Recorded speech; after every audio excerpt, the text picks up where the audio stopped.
I am Yamato Cannon, and this is Muffin, and you're watching Thorin's YouTube channel. Right, this is going to be another episode of Thorin's Rotations.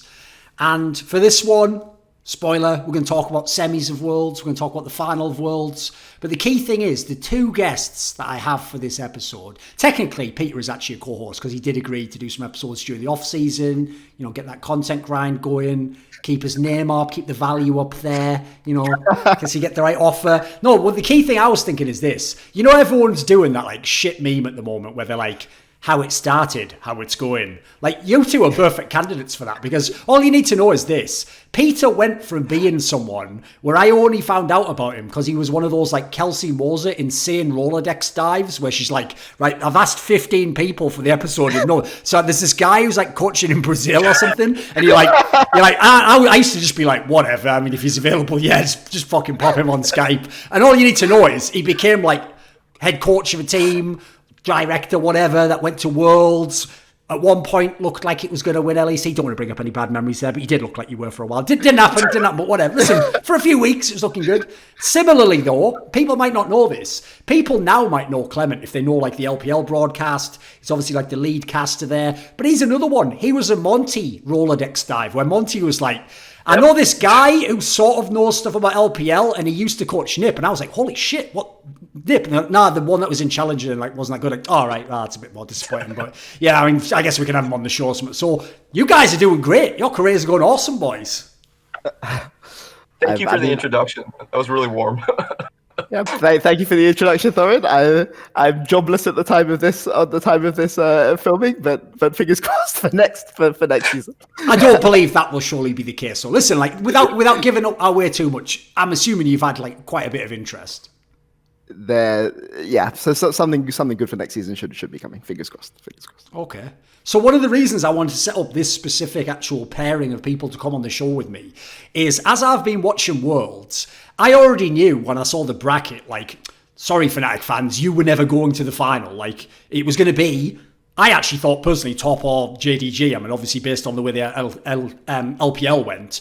And so I already knew, right, this is going to be one of those worlds where I've got to get people who've watched a lot of LPL. Like, it can't be just people doing what some of the Western casters were doing, or people who would just talk show. People like, oh, watched a couple of games from playoffs. I think Peter on Nidalee goes like, shut the fuck up, mate. Like, that can't be the level of analysis here. Like, that's like some Gamepedia fucking refresh level. We need people who've watched the games, because the real problem with LPL and LCK is if you do just cherry pick the games, you can get really skewed perspectives because they play so many games. And even the playoffs can have so many series in it. The regional, obviously people like Sunning were playing in. So as a result, like you need the basis, in my opinion. Otherwise, you're going to end up with whack storylines. Like I think people probably know that back in the day when there were no LPL experts, or at least there weren't on talk shows, it was basically just Monty from Korea and people who watched LCS in Europe and America. That's where, unfortunately, all those crazy fan narratives came from. That, like, you know, in season 3, Uzi was already like the best AD carry in the world and like perfect player who never made a mistake. And we used to just tell them, like, please, it was only at Worlds. Like, he was only doing it at Worlds. Like, you guys don't know everything you didn't see. He was never doing that shit. Like, he was good sometimes, and it took him years to become this monster. And I know, by the way, that is literally a pet peeve of Peter's here. Like, he considers himself an Uzi connoisseur. I mean, all I say is R.I.P. Name. You tried your best. Oh, how could you do it to me? Because there's the thing, mate. You know what? I've fought a lot of battles, Peter. Like, you know me.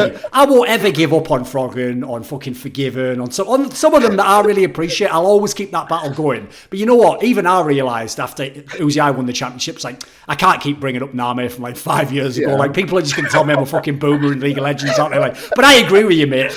Should have been the true fucking go to that region. But that's by the by. That's maybe for another episode one day where we just speak to 10 people or watch the VOD. So here's what I want to start out here, Clement, which is, what were your thoughts when you saw this bracket draw, where we had this crazy draw where all of LCK was on one side of the bracket with G2, and then Fnatic and the LPL was on the other side? Because, I mean, on paper, right, that had a lot of people, despite like them not looking super great in the groups, that had a lot of people thinking, cool, at least we're going to get that top in the final. Like, awesome. If they only have to beat the other Chinese teams, I mean, they're going to beat JDG. Sunning, of course, they would beat, like, did you actually think like this was going to be like a Chinese strong Worlds when you saw the bracket? Yeah, I did actually think so. So I will say this, that I'm not in China, like not in Shanghai. So I haven't been in touch with like how good Suning have actually been in scrims and all that Right. stuff. But judging from their performances throughout playoffs and seeing all of their games throughout the year, I actually didn't have a very high opinion of Suning coming into Worlds. And even after their group stages, I was not particularly sold. I felt like their games against G2 were actually very, very messy and they couldn't close. So when I saw the bracket draw, my first impression was that it was most likely going to be top esports. And I know this is kind of like, echoing your fanboys, but I thought it was going to be Damwon from the other side as well going into it. I mean, for me, when I saw, I saw, so obviously I thought Damwon would be there from the other side. We can have a talk about G2 later, but I think it's remarkable G2 managed to get to the semifinals of this World Championship. It's like almost the worst possible meta you can possibly imagine for G2, and they still somehow got top 4 and made it look convincing until the final 2 games against Damwon. Especially after group stage, I didn't think Damwon were really tested that much in groups. They were in the same group as JDG, but they won one game off kind of a level 1 cheese and then lost the rematch, kind of got out-rotated in the rematch. But because JDG dropped games elsewhere, they won the group comfortably. And it was also implied, right, that maybe Damwon was like fucking around in that game because of like their position in the group, and obviously you don't want to reveal everything. Like you might play that. If fans don't know, those ones are harder to count as like fully legit results because it's not like it was an elimination game or something. Yeah, but the big thing for me was this was kind of the battle for, how do I say, the soul of China, of Chinese League of Legends. I was really excited for this. So for people that don't follow China much, I'm going to make a sweeping generalization. It's not strictly true in every situation, but basically in China, there's kind of 3 different schools right now for how you should play League of Legends. You can either play League of Legends through 1 lane, you can play League of Legends through 2 lanes, and you can play League of Legends through 3 lanes. Historically, IG were the team that really liked to play through 3. Most teams in China play through 2, and Top kind of have spent most of this year kind of just running it down mid, almost like we would imagine NA style would be. They don't always run it down mid, but like their default, maybe 60 to 70% of the time, before objectives, is to just run 5 people down mid, or to run 5 people through side and then into mid. For me, I never thought that this was the way that you should play League of Legends. So although I saw that Top were kind of the favorites, I was secretly hoping that either Suning or JDG, I thought JDG would actually be the team to do it. But basically the meta in China this year has been really, really wild. I mean, there were situations where teams were trying to play 3 lanes. Like you saw FPX early in the season when they had Khan, they were trying to play 3 lane style. So were IG. And what was happening in China is teams were going like, I think I saw games where people went 4 sweepers and a blue trinket, or they would go like, they draft double engage from bot lane, engage from top lane, and then just like force you to not play 3 lanes. And Top just took it to and tried to always play fewer lanes than you and engage when you're in the mid lane. And Top just took this to its final conclusion. And to me, that kind of League of Legends isn't very, how do I say, beautiful League of Legends. It's kind of brute force League of Legends, right? Yeah. You run it down with a fist and you smack your opponent in the face.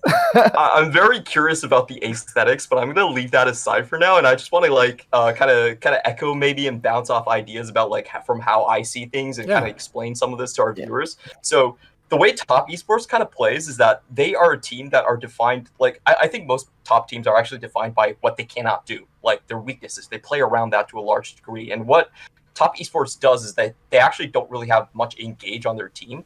So the way that they actually do it a lot of times is that they actually put themselves, like they overreach in terms of their situations and they force you to come to them. And I think this is very, very different from like the way IG does it.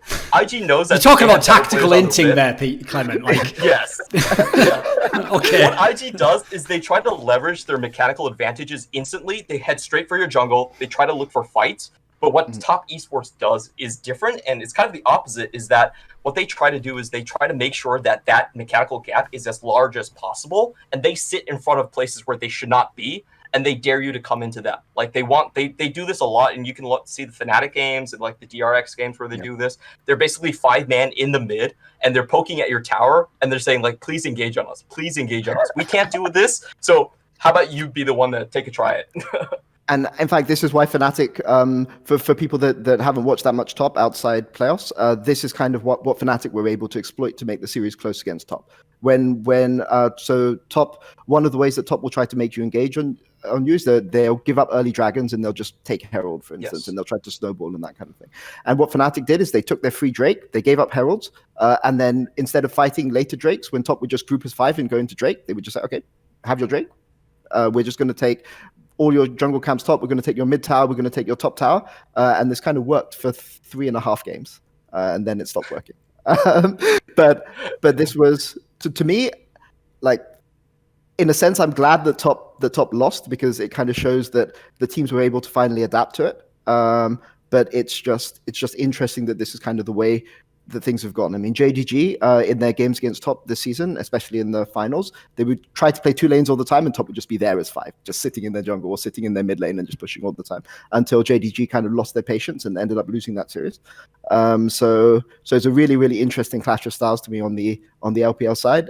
On the LCK side, I thought it would be G2 versus Damwon, and maybe if G2 found a way to play out this meta, maybe they would have a chance. But Damwon were always going to be favorites going into that best of 5. We'll get to that, but one thing I want to come back to on the top side, because this is another thing where, as we're saying, let's be real, most Western fans maybe watched a couple of the group stage games of top, and then they watched the Fnatic series mainly, and so to them, unfortunately, they are going to do that classic thing of, like, they watched the Sunning series and they were like, nah, this team was overrated, everyone was just saying they were good. Like, it was, what they don't seem to realise is there was a big difference between how this team played in the playoffs of Worlds and how they played at home. Like, I'll give you an example, is when I actually saw the first drafts in the Fnatic series, and I'm not a draft expert, this is just basic pattern recognition. When I saw that and I saw they were losing, I was even saying, like, is this even top esports? Like, what even are these drafts? It's like they brought in like a Western analyst like LS, like, this is what you're supposed to draft right now. Because what people don't get is this: when top was backs against the wall, game 4, they did a draft right that every Western analyst was like, this is garbage, they'll never win with this. And it's like, that is a top esports draft. Finally. That is the shit that they would do at home. And as Clement says, it's not about, like, they're not trying to, like, out macro you or, like, fuck it. They're just, their logic is like, these are super strong champions, even if they have no synergy at all. And we're just going to try and mechanically beat you. And guess what? I know all the Fnatic fans are like, oh, we were so close. It's like, yeah, but that is what top does to you. Like, that was one of the few times I felt like I saw the real top for a moment, you know. Yep. Yeah, in that draft specifically, I think what they did was that they realized that they actually did need some sort of a front line. And this is something that I feel like top esports has struggled a lot in terms of, like, their regular season and their playoffs, where they basically almost never put 369 onto a tank. They always wanted him to, like, crash lane, and Karsa was giving him a lot of attention and stuff like that. At least in this World's run, we did see some sort of adaptation where they said, like, you know, we're still going to all sit mid. That's something we're not going to change, but at least we're going to put a front line in front of it to make sure that when people run into us, it's not just like a pure out mechanical skill. Yep. But to be clear, like, I thought Fnatic came in with a really, really good plan in the series. Sure. The problem is that I think they gave up on their plan midway through, because the way that you could leverage this, if you know what top are going to do, they're going to go and pick their strong champions. They're just going to try to snowball it out mechanic you. The way that teams have been able to beat top in China is normally through top lane counterpick. And this is something that Fnatic did in the series. They put out the Xinged into the Ornn. And in fact, if you actually look at the playoff series so far, top lane counterpick has been incredibly important in this series. So just ignoring Damwon DRX. Damwon DRX is just wasn't about draft. But top lane counterpick was 3-1 in the G2 Damwon series. It was 4-0 in the Sunning top series. It was 4-1 in the Fnatic top series, and it was 3-1 in the Sunning JDG series. 2-1 G2 versus Gen G, but, like, that's another series which wasn't really decided by top lane counterpick. And Fnatic came in and they kind of had these kind of cheese picks. And if you're the team, if you were Fnatic and you want to go and pull out these sort of unconventional champions, the best person to give that counterpick to is obviously Bripper. And we kind of see this in carry jungle metas. In a carry jungle meta, generally, the meta goes in one of two ways. Either it's a roaming mid meta, in which case, you have your mid laner push, you go in and attack enemy jungle, or it's a feed on the enemy top lane meta, which is kind of what this Worlds has kind of looked like it's turned into, which is top laners and junglers playing together to go and snowball off the enemy top lane, and this has made counterpick really, really important. And this is when Fnatic were winning in that series. This is what Fnatic were doing. They were looking for counterpicks top, and then kind of they lost faith in that strategy midway through the series. And yeah, I mean, it was a big contributing factor to what happened later, because even though top had all of these drafts that looked really, really weird on paper and looked like they didn't have much synergy, like Fnatic didn't really have the tools to punish it, because if your last pick is a last pick Kha'Zix into multiple tanky champions that you cannot possibly kill, like why are you giving your last pick to your jungler when Bwipo has so much, so many weird things he could have pulled out? Yeah, exactly. So. Because along these lines, like this is something else I thought was interesting, which is you go from that quarterfinal and you go to semis, and like, listen, we'll talk more specifically just about Suning as a team. Obviously, I want to like have you guys like introduce them and what their past was like and stuff. But one thing I found interesting from the top side here is it's something that when I just did Summoning Insight with Monty yesterday, he was really tilted by, which is when basically I was telling him all year long, like, dude, you've got to watch this Knight guy. He is literally the best player in League of Legends right now. And I was like, listen, this isn't like hype, by the way. I'm not like saying it because like, you know, he had some good carry. I said, even just go look at his champion pool. Like, this guy has the definition of champion ocean. Like, he has every counter. He's usually some of the best on, like, his fucking echo is ridiculous. So he has all these like weird picks no one else can do. And then you look, he's never relying on one champion, even if he's strong on it. Like, he didn't just pick Orianna or Syndra all the time. And so coming into this series, I know now why Monty was tilted, because in this series it's like, good news, Knight, we're just going to put you on Orianna, mate. This game's all, like you were saying there, it's all about top lane counter pick. That's all this series is. So that implies to me something in scrims has happened, or they've observed something about Sunny, because that feels like it was top that was changing up what they were doing there. Like that, again, that didn't feel like the top I watched in the summer. Like, what are you guys' thoughts on how they get drafted against Suning in that regard? Yeah, I think there's like, for me, it seemed like Top Esports was trying to do like some of the outscaling a little bit too much against Suning, and kind of giving over some of the early game things, or trying to make sure that the lanes that they were playing around were fewer lanes, or just like try to focus on the top lane a little bit more.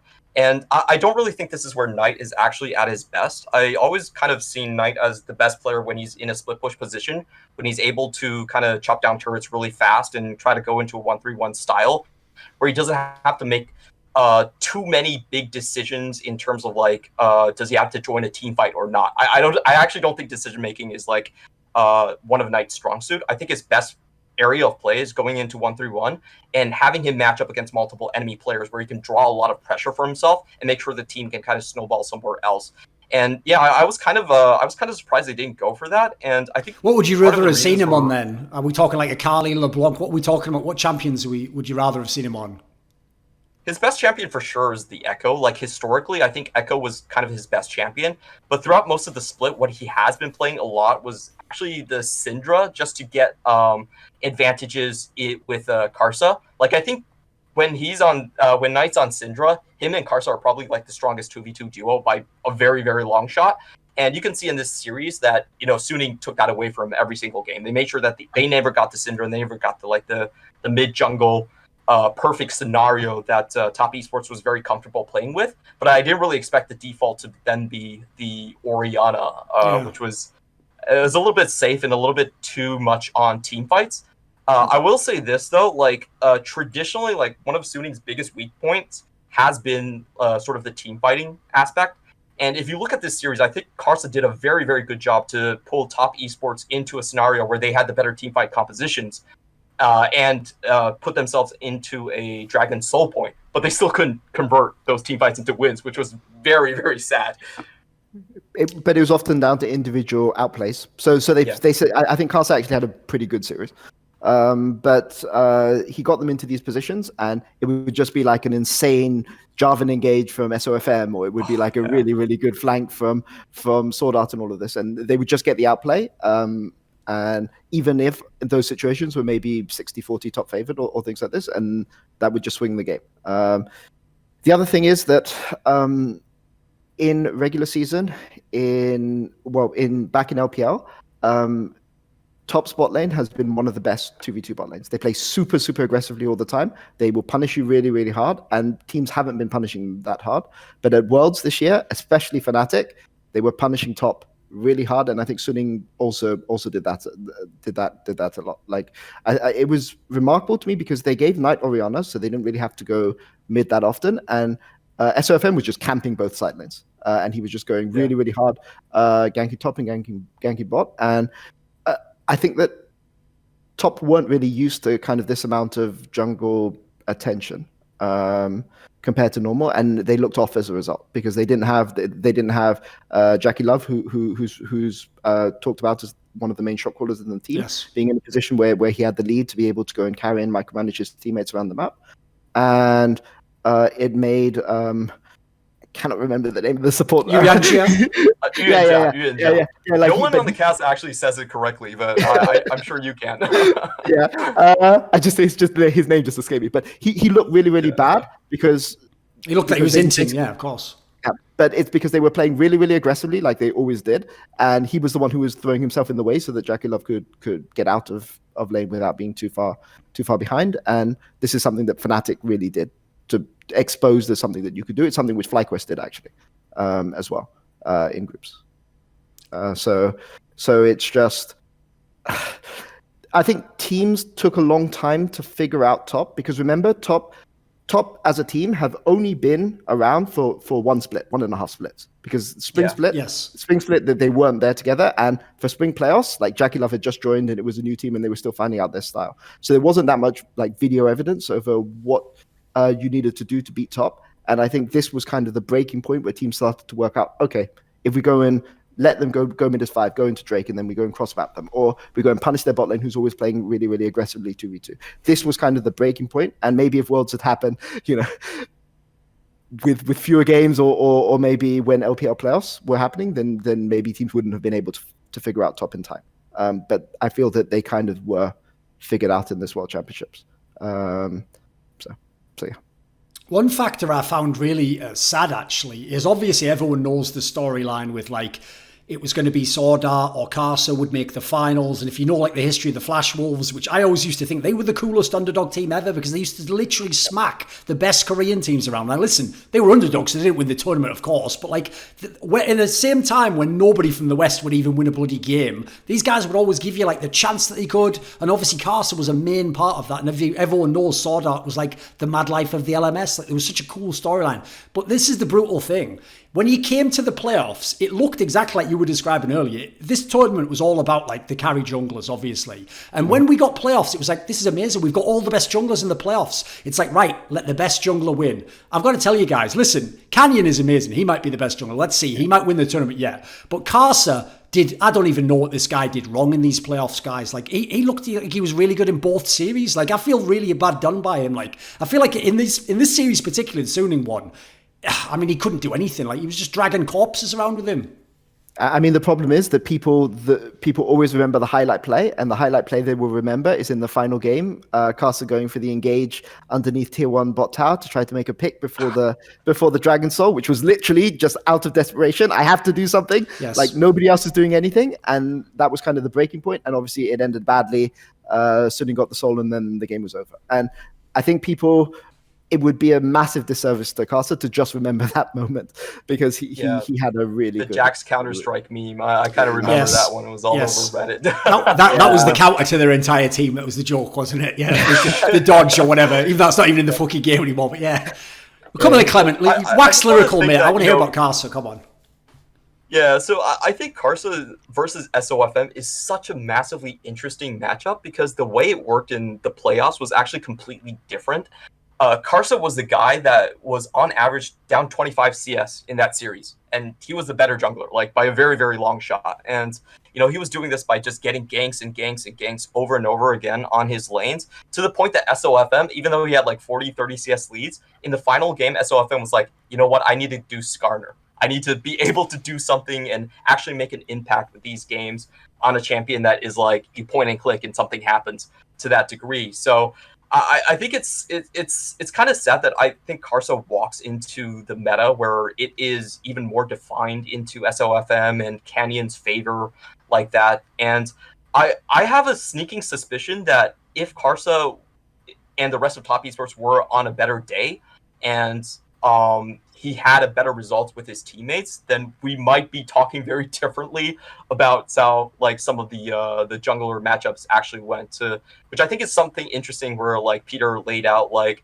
carry focused jungler meta, but you can do it through multiple ways. And one of the ways that you mentioned specifically was like killing top over and over again. And I think Karsa could have made it out with that solution. Yeah, I agree with you. I mean, I think that. So I'm not an advocate for losers back. I know lots of people are, but I think that if this game happened again, Top wouldn't have gone Orianna as much as they did. They would have found the way to just like make sure that they got mid priority and stop to attack SofM harder than they did. So I think on another day, if it was this day, I think that maybe Suning would have won again. But if it was this day in a week, having known what happened before, I definitely see. I definitely see what you mean. I think Top came into the series with the wrong read for how to beat Suning. Yeah, I think they definitely over-indexed on trying to win team fights, which is has been the traditional answer to how you beat Suning, because Suning are a team that isn't really built around team fights whatsoever. They're much more of a pick team, and with the champions that they have very, very difficult to execute team fights. They can't really play you front to back at all whatsoever, and a lot of times they don't have range advantage, so they have to rely on a lot of flanks. They have to rely on like leasing kicks and all that stuff. So in the LPL itself, teams that have done well against Suning were kind of like the JDGs, and the teams that really are adamant on getting that dragon fight against Suning. So maybe I think Top Esports went down that lane a little bit too far. I mean, I will say I've never seen SofM team fight like he did in that series. Like SofM was. Yeah. I'm a big Karsa lover. I like thought that he was the best jungler in. Like I thought that he always set the jungle meta, and then at MSI everyone would learn from Karsa, and then by Worlds they worked out how to beat him for like multiple years in a row when he was on Flash Rolls.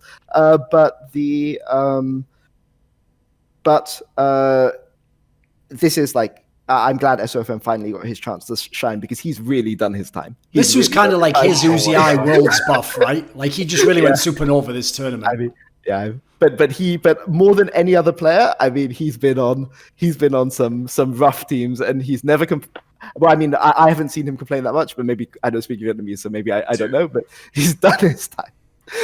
If SofM wins Worlds, I actually believe that there is a god, because it proves that all the shit you've been through actually is to take you to that chance. Right. Yeah. Okay. I just want to go over like some like short snippets of SofM's career and just how insane this guy was. Like he's been playing for 8 years now.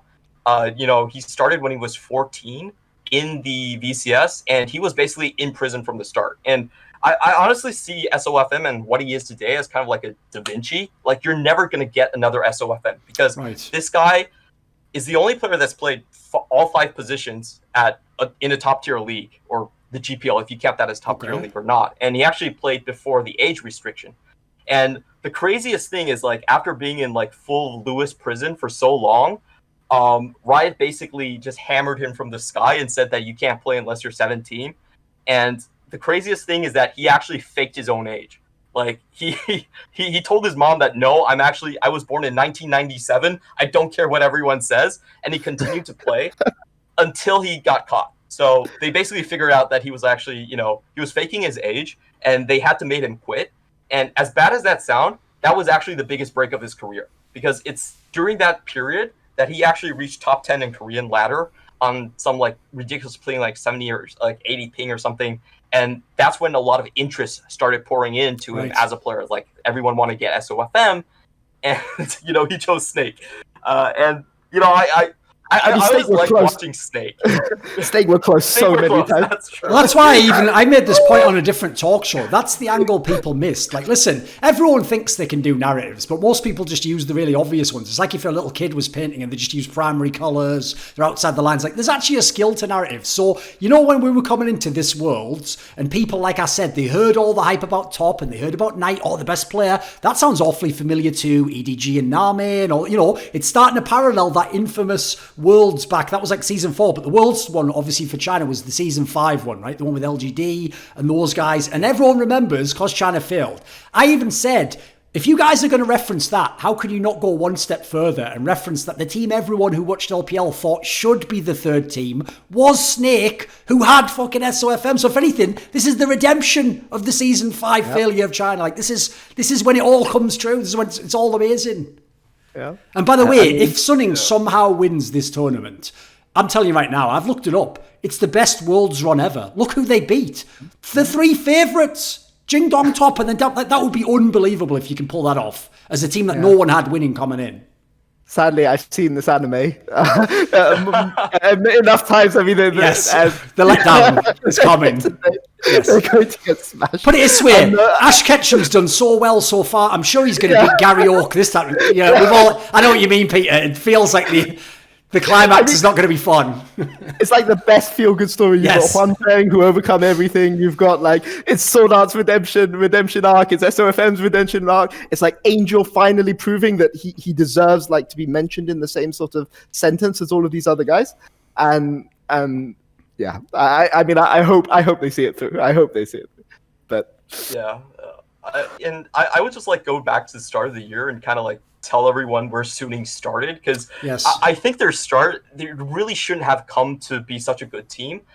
If you look back at the 2 years where IG and FPX, the way they built these championship teams, there was a very clear goal. IG was, we have the most money in the world. We can throw this at Jackie Love and feed him for 3 years before he plays a single game. And, we're just going to put generational talent into our roster. FPX was a very top-down approach where they were we're going to win now. We want to find a bunch of players, and we have the very systematic way we're going to put them together with another Flash Wolves coach, which is kind of funny. They brought Warhorse in, and they had a very, very concrete game plan on how they want to run things. And the way Suning did it was really ridiculous. Suning as a team was a team that got in from the LDL. So they basically had a very strong emphasis on bringing up their own talent. And what they did was we last year, we just went with the Galactic Armada. We spent a bunch of money on a team with SMLZ and Longxing, and this was supposed to work in Maple. It failed completely. Yes. We're just going to start from scratch, and we're going to build all of the newest players, the best players we have on the roster, and put them together, and we don't care how they fit.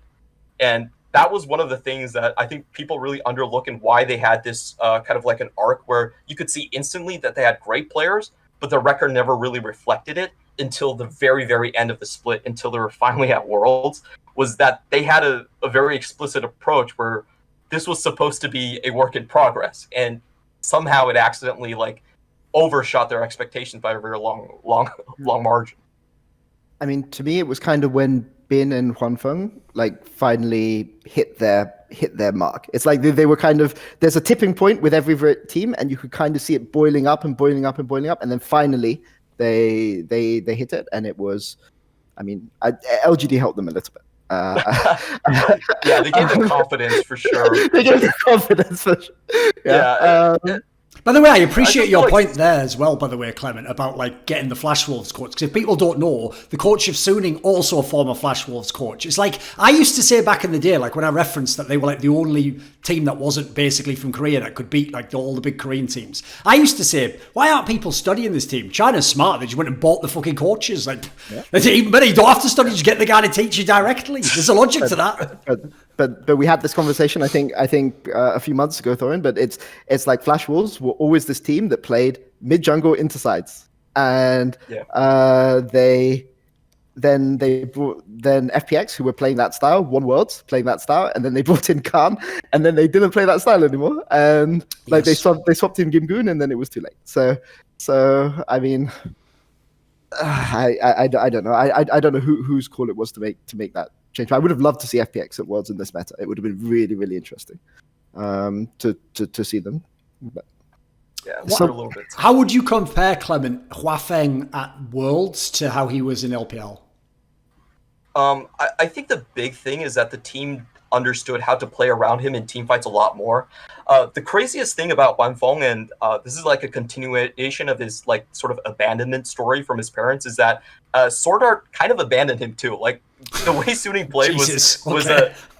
Oh, okay. It's I know that's kind of harsh. I know you mean metaphorically, of course, yes. yes, the real duo of that team was SofM and SwordArt. It actually wasn't Huanfeng. And because Bin, he didn't really play tanks. He was like, full on, we're going to play Camille Jackson, Aurelia, or Jace. That the team basically folded itself into the top side rather than playing around Huanfeng.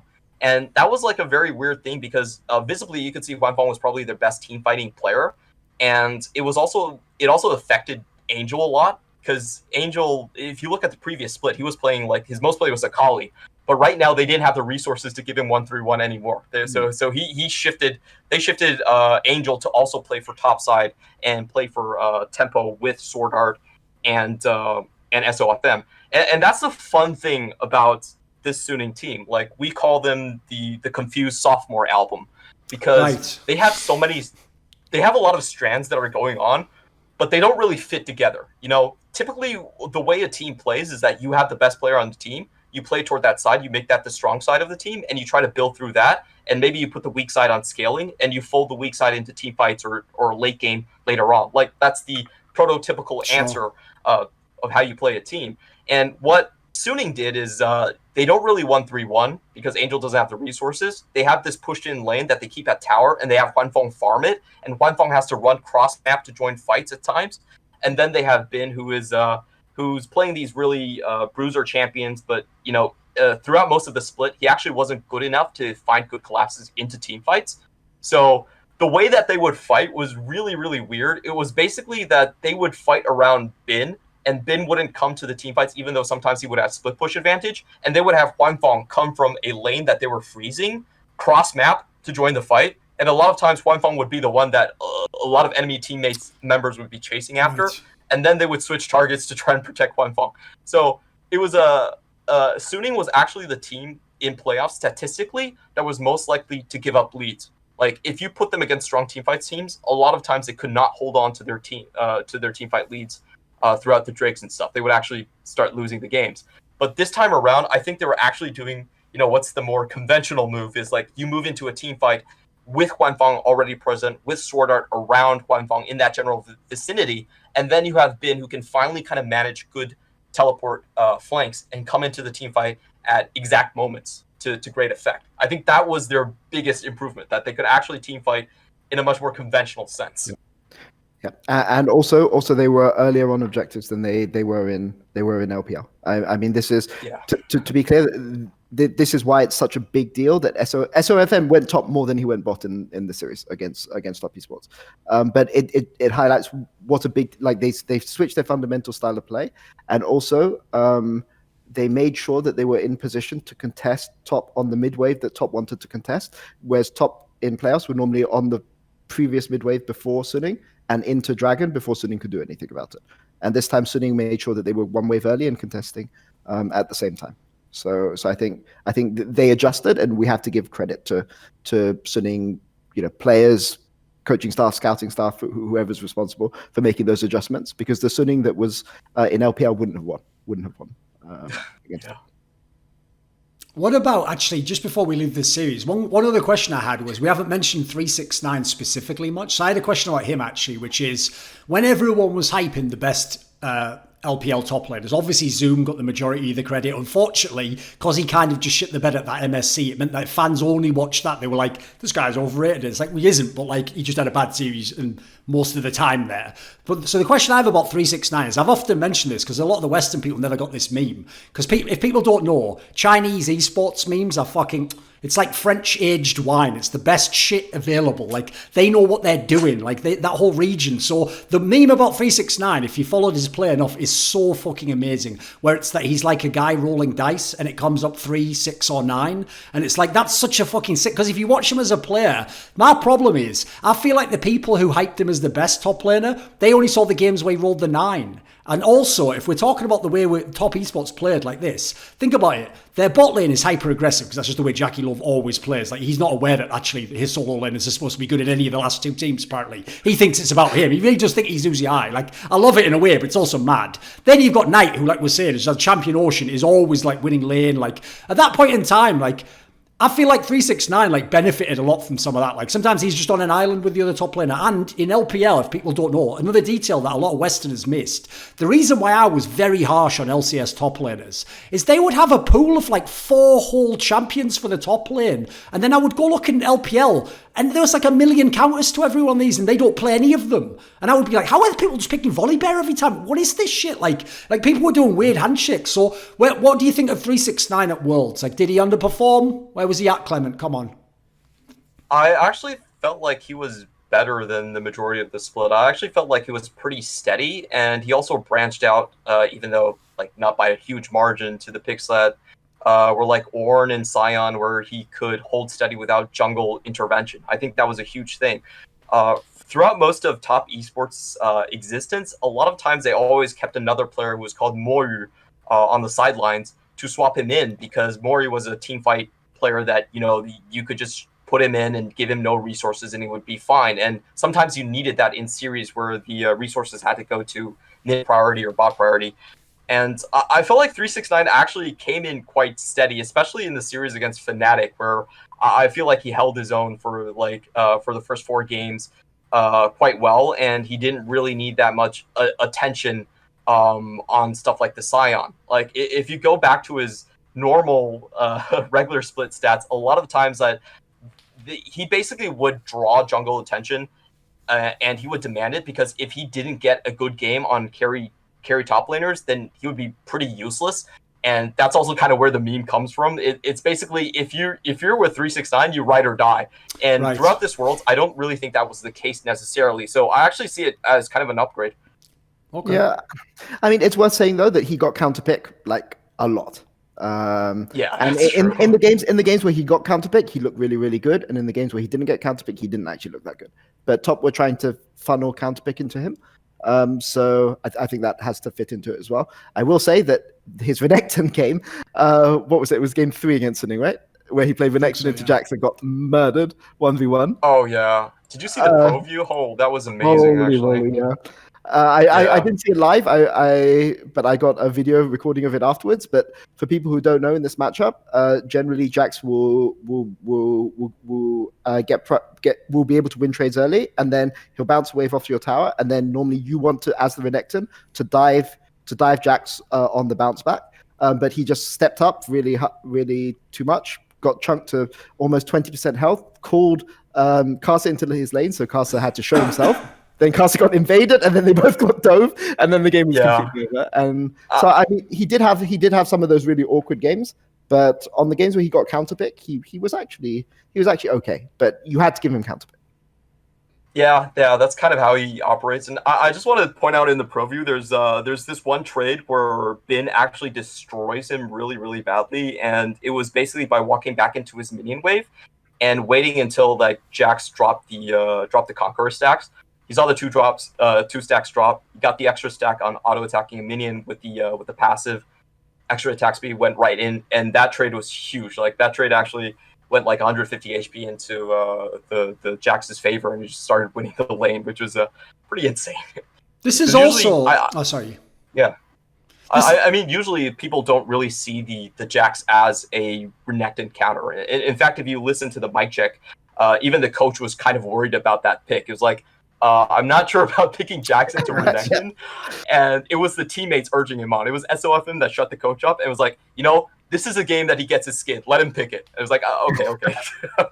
I mean, yeah. But honestly, like that is one of the biggest disrespect picks that I can possibly imagine. Like if you just give up the first 3 waves and you just dive him on wave 6 or 7, like Jax doesn't get to play the game.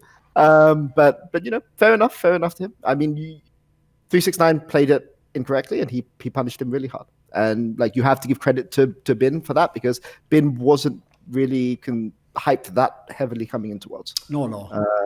So I mean, he really, really stepped up at this tournament.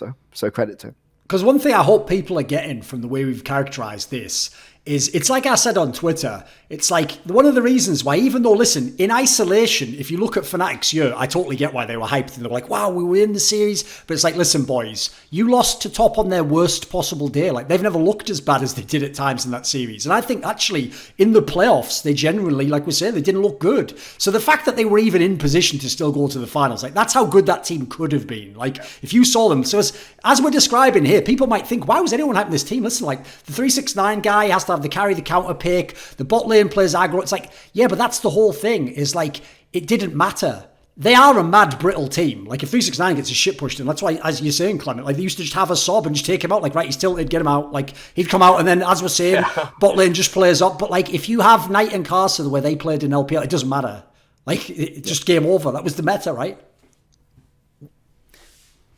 Yep. Yeah, they were like a trident team. Like, people might ask, how is this actually possible? But all of their members, with their general skill level, they were able to consistently win out on every single lane and have CSDs and goal differences within the top 3 of their roles, even while playing aggressive everywhere. So it's not really what we think of as good League of Legends, but they did it. So yeah. I mean, people mock sort of the NA play style of opening 5 mid, but I mean, if you've got the 5 best players in your roles, you're actually allowed to do that. It's fine. It doesn't. Sure. But I think the problem that because this team looked so dominant at times in LPL, they didn't have to find another way to play the game. Right. Whereas Suning were forced to adapt because they were struggling to get wins at some point in the season, and JDG also, like, I honestly thought JDG were going to win Worlds this year, because I thought they had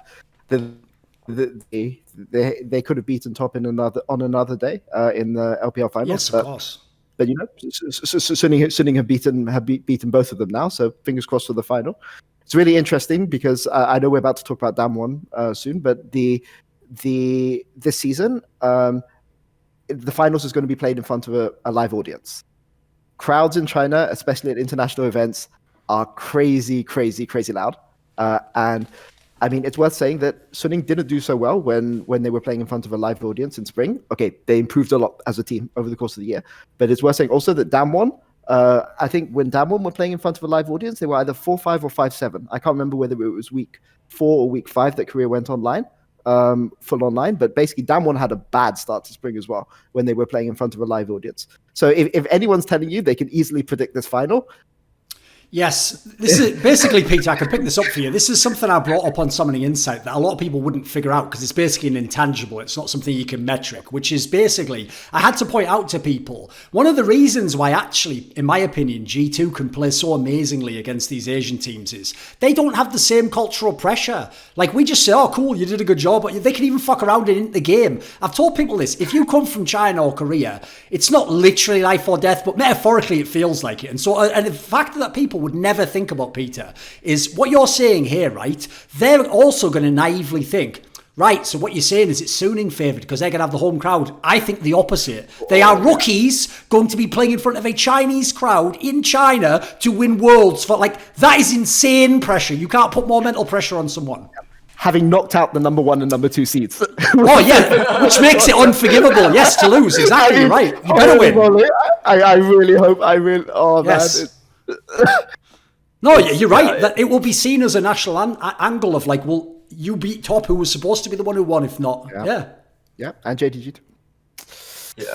I was actually surprised by how kind of forgiving Weibo was on this one, because they were actually just more sad and lamenting the fact that how bad their first and second teams looked, rather than like, bashing down Suning. So I was a little surprised by that too, but I don't think it's as much pressure. And from the community reactions I'm judging, most casters don't hold Suning as favorites. Even going into this one. Actually, that's an interesting question, actually, for you, Clement, because this Worlds has a lot of new orgs coming to Worlds for the first time. So a lot of kind of the more, let's say, aggressive fan bases in China are normally linked to some of the IG, RNG, of course, yes. So RNG, IG, EDG, do you think that made a difference? Because, I mean, top didn't because think they're not in here, so to kind of like bash down on each other. But I mean, also just to go to Worlds is like a big thing, right? For some of these teams, it's the first time they've ever gone, right?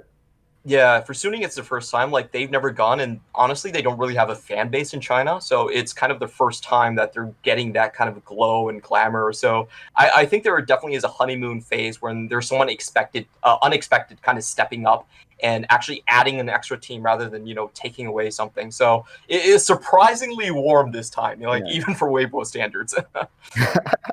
Right, if we swap over then to the other side of the bracket, I'm already intrigued because if you look at the way most people were talking, because as actually Peter alluded to before, I thought the same thing. The reason I did a video right after they got eliminated, all about G2's intangibles, is I think without those, they're not even in the fucking semi-finals. They would have just been beaten by Gen G. Gen G even had the tools to beat G2 this world. Like, they had the right style, the players, the consistency, like everything on paper. So to me, it was amazing they made the semis. Like, I only thought they would win if they did a miracle series like they have done in the past. But here's what's interesting. While you were hinting towards that, Peter, you're sort of implying like maybe people are overrating Damwon. So where are we coming down on this series here, the G2 Damwon one? Were you not impressed? A lot of people thought it was pretty clean. So this was something that we can talk about later, but to be honest, I thought G2, the key player for G2 at this Worlds was, in my opinion, Mickey. I thought Mickey was insane at this World Tournament, this World Championships, and he had a little bit of a rough series, and that made it a bit harder for G2 to do what they were doing to other teams against Damwon, and therefore kind of a lot of the rest of the map folded as a result. I mean, for me, I look at this Worlds with Damwon. I see a team that is mechanically really, really strong, has arguably the best jungler in the tournament. In this meta, the best. Yeah, and can play really, really hard and just snowball their leaves really, really aggressively. And the teams that these guys have played haven't been teams that were able to fight them in the early game. I mean, in their groups, the only team that was able to contest them was JDG. And they won the game they won against JDG was literally decided at level 1. Rogue and PSG were just not able to contest them. They then went and played against DRX, and DRX basically they just gave DRX the early game comp and just outscaled them for free because DRX were too afraid to do anything in the mid game. And G2 have never been the type of team that will dominate you in the early game. They'll like in the mid game, if they go into mid game and the game is close to even, they'll out rotate you, they'll smash you. Like I think I may have done a tweet about this or something, saying you can't play slow against G2. If you don't try to pressure G2 in the first 15 minutes in the game, they will beat you. And this is kind of what Gen G were trying to do. Gen G were always the team in Korea that would outscale. They team fight really, really well. They kind of just looked to outscale. And against G2, G2 just this sounds weird. The aura of G2 kind of forced them to play a more aggressive style of play, and they just couldn't do it. And maybe Gen G should have just played to try to scale, and just fingers crossed. But I think they would have still lost. I think Rogue tried it in EU. They tried to scale against G2 and they just got smashed in the games they tried to do it in playoffs. Same with Fnatic. So I mean, I don't think there was a way for Gen G to win the series because they couldn't play fast. And G2 were never going to let them scale. So the problem is that when you go into this Damwon series, the way that Damwon have been winning all of their games is massively snowballing the game from the early game through lane priority and through jungle pressure. And basically, you can handle this as G2 if you're able to get Mickey to roam and like try to contest mid and make sure you have mid priority no matter what happens. And Damwon just didn't allow this to happen. And every single time Mickey was trying to make anything happen around mid lane, or Caps was trying to make anything happen around mid lane, there would always be like three Damwon people there, and just stopping them play into the bot side river. So, and G2 didn't have an answer to this, so Damwon didn't have to show any extra cards. So the final, this won't happen in the final. I mean, it's just not going to happen. So we'll have to see. It doesn't mean that I don't think Damwon are a good team. It's just that I think there's a danger. They weren't tested as much. Yeah, they weren't. They met the right opponents, basically. Yeah, they've had the right opponents. Like I'd have loved to see a Damwon JDG series, best of 5, or a Damwon top series, or a Damwon Suning series. But I wish I'd seen more than one, because there's always going to be an asterisk on this, because it's a final in front of a live audience when neither team has played in front of a live audience. So I kind of wish that we'd seen we'd seen Damwon play against a Chinese team besides Sunny. But maybe we will. Let's see. If Damwon smash them 3-0, maybe I'm gonna look like I have egg on my face. But I oh man, I wish this. I wish don't this think was it's not actually for going to be a live 3-0, to be honest. I mean, if this I was think not in front Damwon of heavy a- favorites, but probably not. I mean, if it was in front of a live audience, I would back Sunning. But in front of a live audience, sorry, Clement. Yeah, but I want to go into like the Damwon Yeah. thing a little bit and kind of go into a little bit more why they were really tested. I think Damwon is a team that plays in possibly the most optimal way to this meta, which I think the keys of is basically the concept of like a zero-sum jungler. Like there's no farm comeback mechanics. There's Drakes that are constantly spawning, and the camps are respawning really fast compared to what they were before. So basically what happens is if your jungler falls behind in levels, you lose the neutral objectives because you can't outsmite it anymore, and there's a continuous snowball all the way into Dragon Soul, and that pretty much caps off the game. And the way Damwon has played is that they're actually people think they snowball really, really hard, but they don't actually start that fast. Their most important priority early is to actually make sure that Canyon gets a very efficient path throughout the entire jungle. So if you look at their like kill charts and heat maps and stuff like that, they're not actually snowballing. They're not actually kicking off your champions that fast. And the way they do their lanes isn't really for kills. Like they have more of a team fight focused top lane, and Barrow's trying to leave lane and roam around with their jungler a little bit more. So I personally, what I want to see kind of challenged in Damwon being put up to challenge is very hard early lanes that are looking to actually just kill your lanes and shut your lanes down, and to pull Canyon out of just efficient, auto pathing like he has been doing through this Worlds. I think that's going to maybe shake them up a little bit and kind of show us how deep this Damwon team can go. Yeah, Also, I agree. I agree with you, but I think that the key objectives in the early game for Damwon are your second and third Raptor camp. Enemy team second and third Raptor camp. Like that's how they're going to snowball on you. They're not going to snowball through like necessarily killing you. They're just going to take the jungle camps they have easy access to and deny one jungle camp a clear, maybe two jungle camps a clear, and then on the second Drake fight, that's when they're going to begin to apply the screws. The other factor as well that I also think like you have to mention for Damwon is they look like a team that's just been hit in the face by the meta. Like all the champions they want look super strong right now. They get them all. Like, you can't deny them, all of them. Like they've got 3 players that you have to worry about in the draft at a minimum. And then people like Ghost were just having like free series when people weren't paying attention. So like at this point in time, I also feel like they haven't been that's where I can't tell whether they're going to stick with what they've done, or like you said about the opponents, actually, if you look at DRX, who have been in their pocket basically from summer onwards. And so like DRX already lost that series before they started it. Like you could tell mentally. That's why they did those really weird drafts that were like, what are you even going for here? That's what I always tell people, that's when you've just lost like 15 scrims in a row and you're like, right, we have to do something different. We can't do the same shit before. And then like we're saying about the G2 angle, stylistically wasn't the right time, right meta for G2 to be able to have a chance to win this one. So one thing I do wonder about is, do you think that they hid a bunch of cards? Because I could believe they might have a whole bunch of like interesting drafts that can go way deeper if they were tested. When you do your plan A so well, though, the question is, how much do you gain from having those those kind of trick cards? I mean, the problem a team that Damwon will no doubt have had is they win really hard in Korea, and they do scrim Chinese teams sometimes. But if you are a team that wins so hard and you're a team that plays early game and you win early game really, really hard, it's not always that easy to practice kind of mid to late game setups. It's not that easy to kind of practice all these trump card picks, because you don't know whether the pick's good or whether you're just continuing to smash teams in the early game because you're better mechanically superior.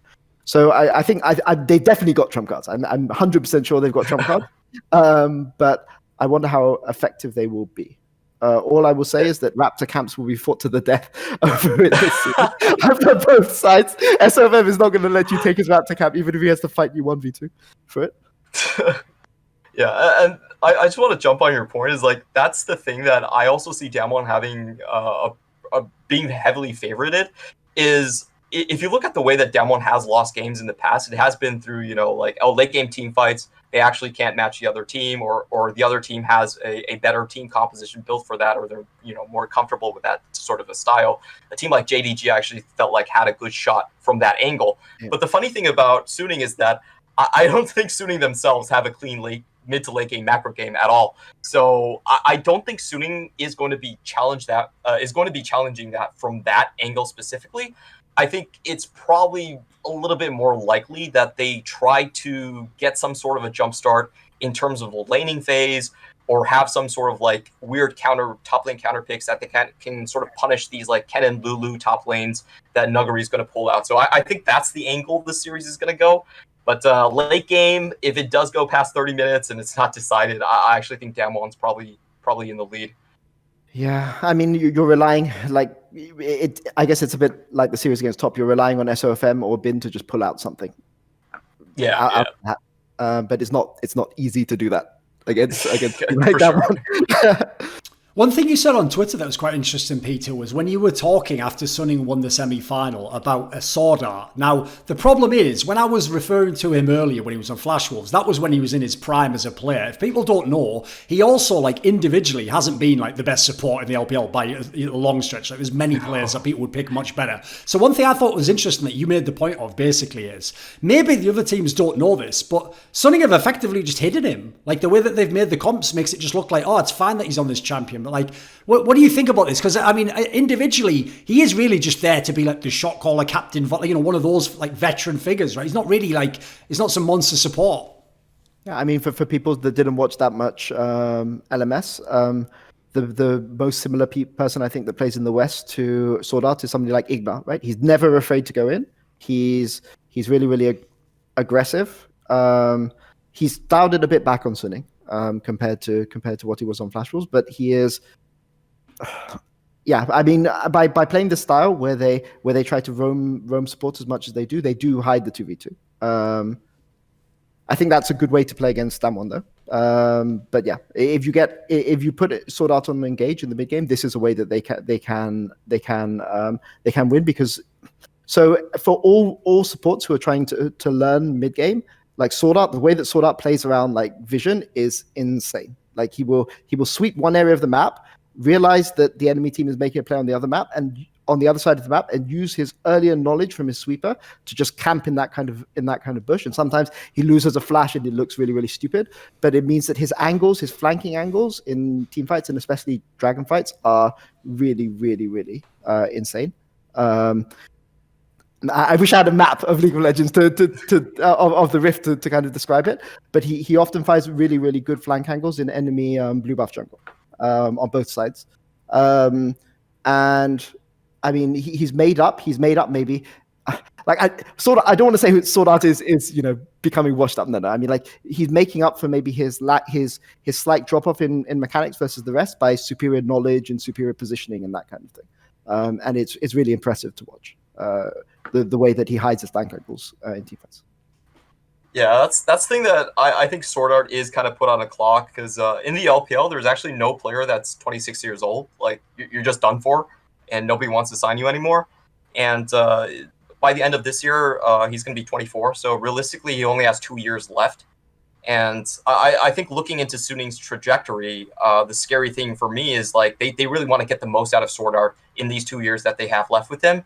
And for me, I think Suning peaks like 1 year later, when you see most of the top laners that are really good. They start out mechanically really good, but they take like this learning curve to kind of reach their peak and such like that. So like even if Suning don't do well in this finals, I still feel like the peak of Suning as a team is actually still around the corner, probably 1 year off from now. Okay. By the way, for context, if people are wondering, like, what the hell, 26? That's not that old. If I saw on Reddit, people were, like, shocked when Doinby was talking about Reckless, and he was like, yeah, he's kind of old now, he'll probably retire. And they were like, dude, he's 24. It's like, you guys don't realise, put it this way, without getting anyone into trouble. You know that story Clement told earlier about how SofM thought, I could fake my age. ... Just think on it. That's all I'll say. I'll leave it nice and clean. I'll just say all I'm going to say is it's a young man's game in the LPL. That's all you need to know. And there's loads in those LDL teams of 17-year-old wonder kids who everyone thinks he's the next Jackie Love, he's the next Knight. Like, I mean, if people don't know that story, like that team that PPD had that just brought up Tian and fucking Knight and all these players, like the talent factories in China are crazy. So why would you stick with a guy if he looks like he's fallen off and he's 26 years old? All the downsides start to come in, unless you value it in the way that Peter said, like what they can bring from experience that obviously a young player can't have. He will be Yeah, when he decides to start coaching. He's going to be an insane coach, like SwordArt for sure. Yeah, it's really funny. Like they already call him the coach on the team. Like Huanfeng doesn't even refer to him as a player. Okay. They refer to him to the coach. He's got the Miffy status then. Exactly, but hopefully a little bit more successful this world. But what I want to add about the age thing is like the age thing is also very, very prevalent in LDL, and I hopefully this will be true in academies all over the world. But basically, to play in the LDL, you have to be born after 2001. Like nobody's taking you. Right. It really is a development league. Born before that. Yeah, I caught some undertones there, but sure. All right, it's all right.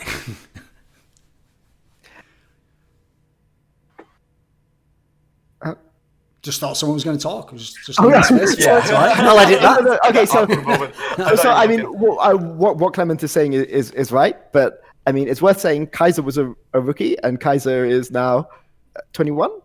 Maybe he's just about to be, yeah. So he's 21. So I don't think that the approach that they have in China is actually correct on this.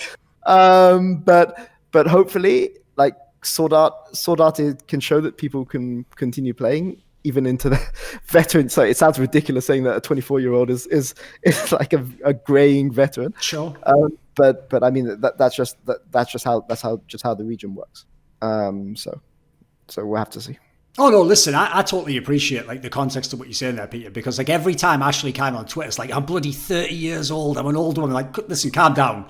Let's steady on there, young lady. I was born like 7 years before you. Like, let's not start throwing numbers around here. I mean, all I will say, Thorin, is that when I went to Worlds last year on Splice, I was 5 years older than the second oldest member of staff, Starfall player, who was at Worlds.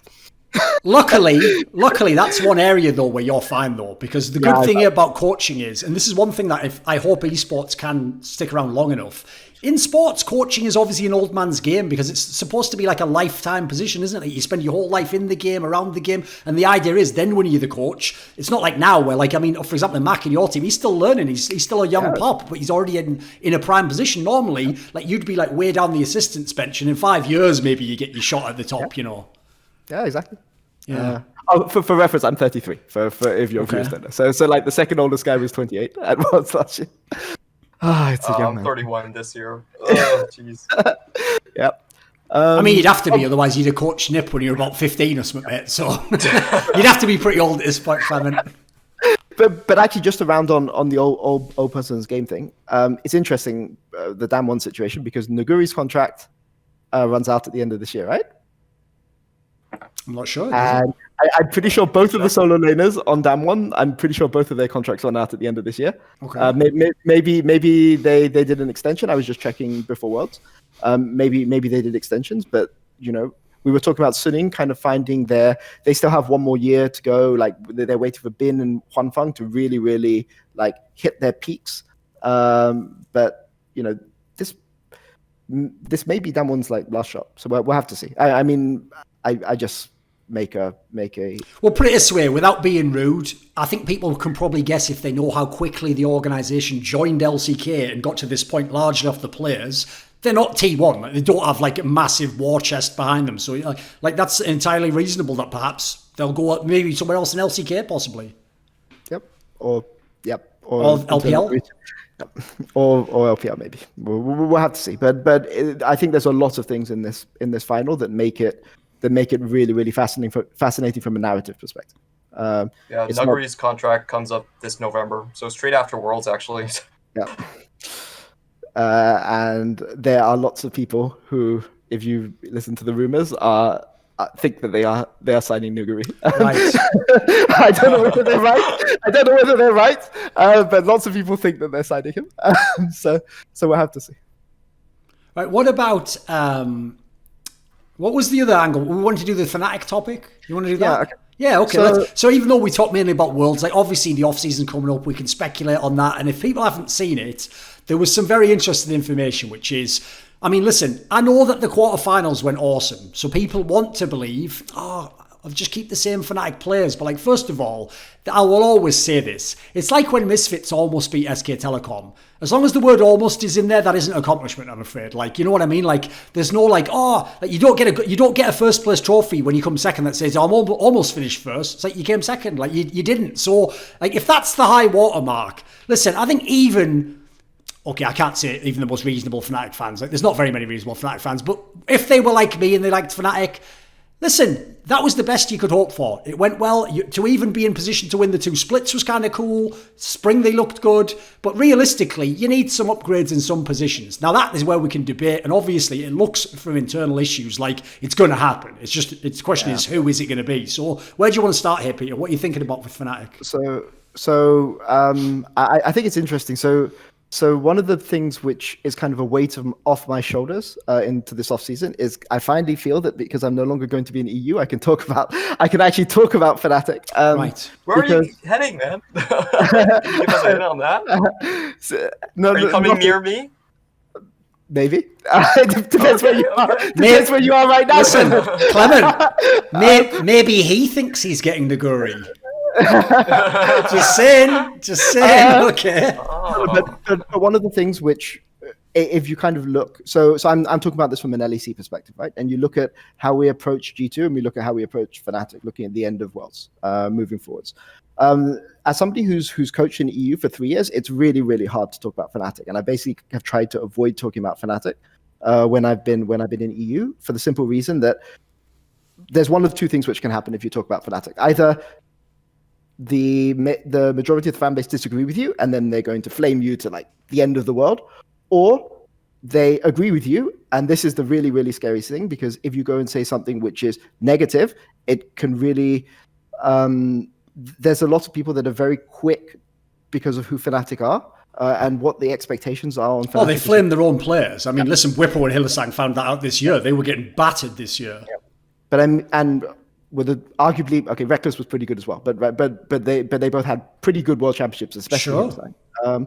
But the worst thing is that if you say something good about Fnatic players, is that this risks snowballing into hyping them really, really high, and then it makes the fall later come much worse. Yeah, of course. Yeah. Whereas when you talk about G2, it's a lot easier to talk about G2 because you can just go and say, oh, the meta wasn't for them, or oh, last year, at the end of Worlds, they didn't contest FPX in the mid jungle 2v2, and therefore FPX were able to win by snowballing the map. And you say it, okay, this guy had a bad series, you just move on, right? Yeah, it's pretty sanitized in comparison. Yeah. And so this it's interesting hearing kind of a lot of the rumors that are going on for what's going to happen with Fnatic and Fnatic players moving on to the end in this off season. But the reason I mentioned talking about this is because we just had a talk about LPL, which is a league that has traditionally been very, very harsh on players that don't find success. Like if when RNG were at Worlds and they lost to G2, they got flamed beyond anything you can possibly believe when they won 2 LPL titles in MSI, and they just lost the series 3-2 to G2. And I kind of feel that there's a lot of reactions like this coming into this off season on Fnatic, and I kind of wonder. I kind of wonder how things will develop in that area. But there was this was World Championships was a very interesting World Championships looking at the EU teams, because the teams that were able to do well at this Worlds were the teams that just played their style, right? I mean, to segue from Fnatic into what we were talking about earlier, like Suning are a team that are in the finals of the World Championships. They play a lot of champions that people don't think that you should be able to pick, like Lee Sin. Well, I mean, nobody in China thinks you can't pick Lee Sin, but like people in the West don't think you can pick Lee Sin. Jarvan, there's a lot of crazy shit. They play Jarvan, they play Jackson and that kind of thing, but they found their style and they went and played with that style. But some people in that style will look better than others, right? And this is kind of something which has disturbed me a little bit looking at Fnatic at this Worlds, because Fnatic needed to play their style and they found the style to play and they pushed top close, but kind of the responses I've seen from this hasn't been was really, really bad before the top series, when I didn't think they were actually playing that badly towards individual players. But that's a segue. I mean, we were mainly talking about Damwon and Suning come into this episode, but I just mentioned it, that it's interesting going and watching how different teams are reacting, or the right way, or maybe overreacting to kind of how things happened and played out at once. Listen, without speculating on any of the players, because I'll say, like, I don't know a lot of these moves. Like, a lot of them are going on, not least because, by the way, obviously some of these teams technically can't be talking to these players. So the fact that they are, well, that didn't happen, Thorin, and you didn't hear this. So obviously I can't say anything. So I'll just speculate in one sense that I don't think people have thought about with Fnatic. One area I feel like people have really missed the boat with both TSM and Fnatic, because obviously they have a similar fan base in that respect. They're all still stuck in the past where they should always be the best. And so they don't understand. It's a bit like what happened in my traditional game of Counter-Strike. In Counter-Strike, you only had a few organizations at the top of the game. And so it wasn't even just that they had the money. It's that automatically they were magnets for the talent, because the talent want to play with the talent and the talent want to win. So everyone who was in the lower teams, even if they got good, just instantly went to our equivalents of TSM and Fnatic. In fact, there even was a Fnatic team in CS. Obviously, it was very good. Now, here's what people don't get. That hasn't been the case for a while with TSM and Fnatic. And the reason why that's alarming to me is because there's two routes that people aren't considering. First of all, like, TSM at least have done some signings, but Fnatic particularly, they don't do big signings. They don't go out there and break the bank. What they do is they tended to get, like, the next good mid laner and bring him and hopefully becomes really good, or you gamble on this guy. You become good in Fnatic, and if anything, you go elsewhere for the big money contract. They aren't the guys who go, right, what perks is available, throw all the blank checks at him. Like, that ain't their style. So as a result, it's not as easy to just say, right, we're Fnatic, we take the best players. So that means your next angle is the other angle I just mentioned. You've got to get the up and coming players. Well, bad luck, because people like Peter have just spent the last year constructing, like, scouting approaches that mean that everyone is trying that now in LEC. Like, the problem is the players that are in Rogue and Mad Lions is who, if they hadn't have been picked up to Rogue and Mad Lions, you would now be trying to get as your mid laner, Larson or Humanoid. Like, these are the people you'd want. So I also think these teams are going to really struggle in that regard, because that wasn't their MO. Like, they thought scouting was easy. It's like, do you want to join Fnatic? There's a world now where it's getting really tough if you don't want to spend money to get top players in Europe. Yeah, I mean, just on the subject of Fnatic, like, it's worth saying that both Reckless and Hillesang's contracts run out, right, at the end of this year. It's worth saying that Hillesang and Bwipo have publicly talked about how they're very, very close. I won't say anything more than that. But like, this off season is going to be a really, really big off season for a lot of teams in Europe. Rogue, Mad Lions, Fnatic. It'll be interesting to see how these teams come and adapt. It'd be really, really fun watching it from the outside. Always when you leave a region, it's the first year after you leave, when you know all the players, you kind of know all the people you're looking out for. That's the really, really exciting time. So I've heard some crazy stuff that's going to happen in this off season. So.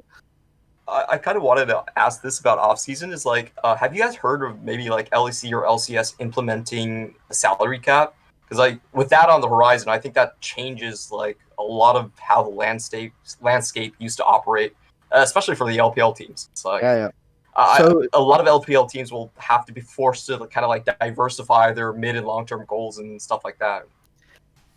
So I haven't heard for LEC or LCS, but what I will say is the salary cap is coming in for China.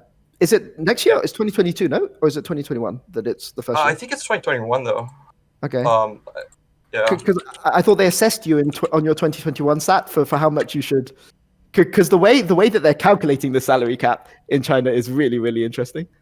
Because it's calculated based on, like, your in-game performance, but they're measuring, like, in-game performance based on your, like, CS per minute and that kind of thing, and stats. Which, if you get funneled resources on your team, your salary cap that you may be allowed to be paid may go up, which is going to make playing in China really horrible. I'll be honest, I don't think they'll go that far, because that sounds absolutely ridiculous. Like, even to business management people and, like, being in touch with them, I don't think they're that stupid. You know, like, the ramification would be terrible if they just send it to, like, the KFC logarithm or something like that to decide who gets paid more.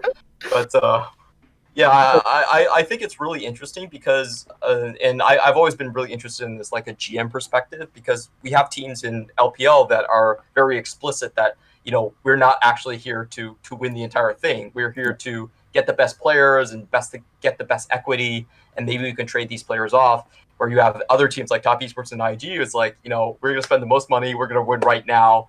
And I just feel like salary caps being introduced to an environment where it's already capital rich is very interesting because it allows teams to kind of branch off into different directions and have like different mid to long term plans, and also just like balance around having talent, because a lot of times what you do when you have underground talent is that can count, like if you sell that off, that can count against your salary cap. So you could potentially like, sell over young talent and then have the potential to, buy better players on your starting roster. So I think that's going to change a lot of things, but I'm not sure if it's going to come into the Western regions yet. It is going to change a lot of things in China, but the scary thing, as somebody who as somebody who's coached in the West, is you think that like the youth development process in China is good right now. Like when they can't spend this money on their players and they're investing it into coaching staff and into talent scouting and into talent development, holy moly. Like already, sometimes you feel when you're against a Chinese team, that you have to do the work of 3 people because, I mean, you just have to do it. They throw people at the like holy moly. If when that salary cap is strictly enforced and people start expanding their staffs, I mean, it's going to be up to the teams in LCS and LEC to really innovate if they want to keep up, because that's going to be the consequence, right? So. Yeah, and obviously there's another thing. I mean, the joke of this episode is we all just disowned LGD completely, pretending they don't exist whatsoever because they went out in group stage and lost to like Fnatic. But they obviously exist. But aside from LGD, all the other, like put it this way, the other teams don't have Koreans, which is actually significant because listen, I used to say this, I even did a video on it. It's like one of the reasons people were way too hard talking about how Korea's fallen off, especially when they were telling me LEC's better. It's like, who do you think was carrying IG? It wasn't fucking Baolan. Shut up, you idiots. It's like 2 of the best solo laners ever. Like, where do you think they would be if LCK had all the money? They'd be on, like, Damwon or IG, yes, like, they'd be on the Korean teams, rather. So as a result, like, I think it's actually very interesting that this year, if a Chinese team wins, it was going to be not all Chinese, because obviously like SofM, obviously Karsa, but it's certainly very interesting that they don't need the Koreans, that they don't need the carries. I mean, even Doinby, he's not a carry, but he's influential as fuck, obviously. So this shows the development that they've done in terms of their scouting. But as somebody who loves emerging regions, I mean, it's worth saying that the people that are carrying, okay, the Chinese players are really good too, but the two imports that are carrying them are SofM and SwordArt, who are from one emerging region and one from LMS. So it's interesting. It's maybe not a case of now we must import from Korea. It's a case of let's go and see where we can import from. Let's go and see. If we can import from Vietnam, if we can import from PCS, definitely, like some of the players who played in who played on the PCS teams, I would anticipate maybe playing in China next year. So, and I think this is a trend that we see a huge shift of basically Korean coaches being, they're importing a lot more LMS coaches, former LMS coaches, that don't have the language barrier, and I think have a more similar societal structure. Yes. Where a lot of times, like, so one thing I was really surprised about the Flash Wolves coaches in Warhorse and in Fluidwind was the way they talk to their players, and they even have this in their mic checks and stuff. They are a lot harsher to the players than we're used to from ordinary Chinese coaches. Because in the past, I felt like coaches were a lot more of an auxiliary position, and since the player salaries inflated so quickly in the LPL, it was a Stars League, right? There was a power shift where basically, if you were the super, like the best example, because it's not there anymore, would be like if you were Deft, you were almost the coach of your team. You decided what you did, what you picked, how they played, Yeah, exactly. And with like Fluidwind and Warhorse, like there's a huge difference in like kind of like the way that they can talk to players and communicate, and maybe that's useful for you, Peter Dunn, because I know you speak a bit of Mandarin too. But they're able to they're able to like speak their mind a little bit more and kind of push the players and even scold them at times, which I felt was very beneficial for both sides. Like it's a big check for the former LMS coaches, and half the LPL teams right now have like staff that were formerly from the LMS, like WE. and Suning and even LGD had LMS coaches as well. Yeah. So yeah, it's going to be interesting. But the problem is that we're reaching a tipping point now where if you want to be a good coach now in the West and you want to compete internationally, you have to have the coaching knowledge and you have to have the in-game knowledge. You can't have one, right? Because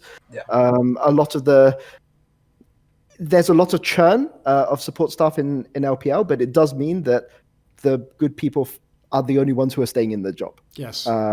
And you have to match that, because if you're not able to keep the pace, it's going to be harder and harder to compete as more and more staff and scouting and support come into the LPL because of the salary cap. So long-term thing for the future. I mean, the decisions that are made in this off-season in Europe and in North America about coaching infrastructure will impact success in the long run. Next year, you probably won't see a big difference next year, but from 2022 onwards, we're reaching kind of a tipping point. So it'll be interesting to see how things develop long term.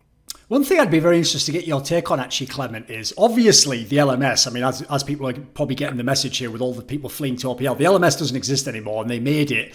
The joke is this is how you know you're a boomer, is when you're just starting to watch history repeat, and then everyone else is like, wow, what an interesting development, like, it's already happened. So when I watched them fold that into the PCS, I was like, did we learn nothing from the GPL? Like, I'll give people a little piece of trivia. I once, when I was like only a couple of years into League of Legends, let's say like 2014, 2015, I naively thought, what I'll do is I'll look at all the regions, I'll find the best win streaks ever, right? The GPL ruined it, Clement, because there was about 4 different teams went on like 15-1 streaks or something.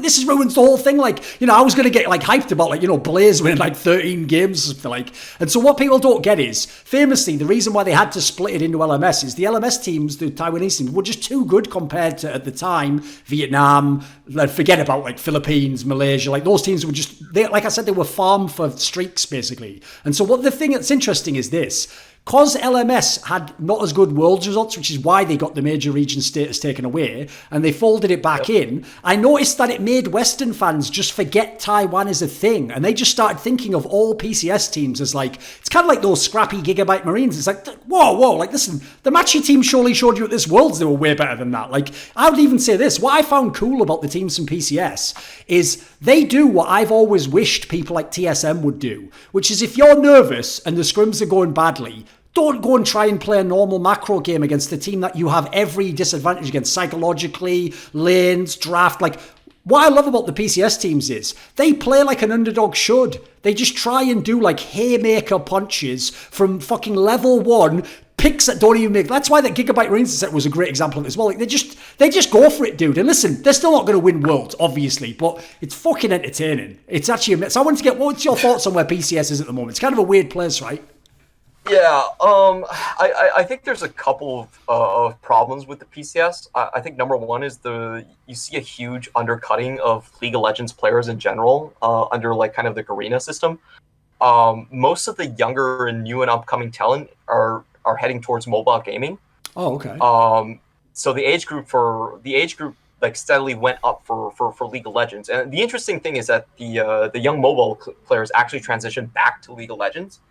But the damage was already done, and Garena wasn't that subtle about kind of favoring their own mobile journs over League of Legends, and there was even this playoff event in the last year of the LMS where I was there, where they actually delayed the LMS playoffs from starting because the mobile game hasn't finished yet. They kind of undertimed it, so.